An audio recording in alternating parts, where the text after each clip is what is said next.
Ang supportive naman ni Paolo sa kanyang chinite princess. Very sweet at very cutesy. Narito at panoorin.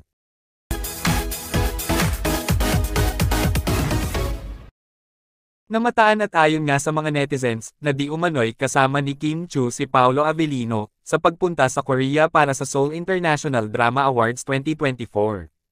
Ayon nga sa kanilang mga komento na, "Hahaha, sumama si Paolo sa kanya. I am very happy for you both kung magkasama nga kayong dalawa. Mukhang kasama yata ang jowa. At bakit wala post din ang Kimi sa IG niya? Napa-overthink talaga ako. Si jowa talaga yan." Kung totoo man nga ito na magkasama sina Kim at Paolo sa Korea, ay paniguradong masaya ang puso ng bawat solid Kim Pao fan at supporter.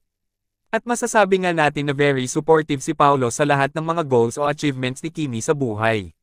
Mapa showbiz life, business, or personal goals, ay sasamahan ni Daddy Paolo si Kimi.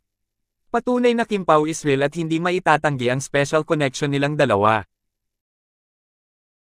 Kayo, anong masasabi nyo tungkol dito? Just comment down below.